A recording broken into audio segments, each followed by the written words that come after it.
તવાઈ બોલાવવામાં આવી રહી છે। ગેરકાયદે રહેતા બાંગ્લાદેશીઓ સામે હવે એક્શન લેવામાં આવ્યા છે। રાજકોટ પોલીસે વિવિધ વિસ્તારમાં સર્ચ શરૂ કર્યું છે। ભગવતીપરા, મોરબી રોડ, જંગલેશ્વર, સોની બજારમાં તપાસ કરવામાં આવી રહી છે। સંવેદનશીલ વિસ્તારમાં ઘૂસણખોરો હોવાની શક્યતા છે, જેને પગલે પોલીસ દ્વારા તપાસ હાથ ધરવામાં આવી રહી છે। રાજ્યના ગૃહ વિભાગ દ્વારા ગેરકાયદેસર રીતે ગુજરાતમાં રહેતા બહારના દેશના લોકો વિરુદ્ધ કડક કાર્યવાહી હાથ ધરવામાં આવી છે।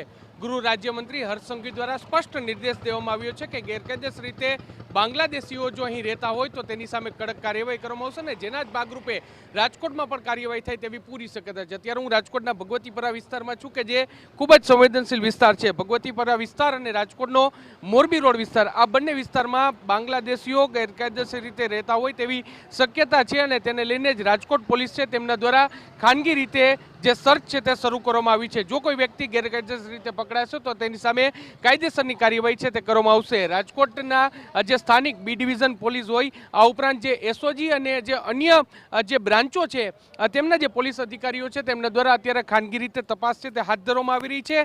ખાસ કરીને જે રાજકોટના જે ભગવતી વિસ્તાર હોય, મોરબી રોડ વિસ્તાર હોય, જંગલેશ્વર વિસ્તાર હોય, આ તમામ વિસ્તારમાં આ જે તપાસ છે તે હાથ ધરવામાં આવી છે અને જે કોઈ વ્યક્તિ ગેરકાયદેસર રીતે પકડાશે તો તેની સામે કાર્યવાહી છે તે કરવામાં આવશે। રાજ્ય પોલીસ વડા છે તેમના દ્વારા પણ વિડીયો કોન્ફરન્સના માધ્યમથી આવા લોકો છે તેની સામે કડક કાર્યવાહીની વાત કરવામાં આવી છે, જેને લઈને હવે રાજકોટ પોલીસ છે તે પણ એલર્ટ છે તે થઈ ગઈ છે અને જે પણ સંવેદનશીલ વિસ્તારો છે ત્યાં તપાસ હાથ ધરવામાં આવી રહી છે।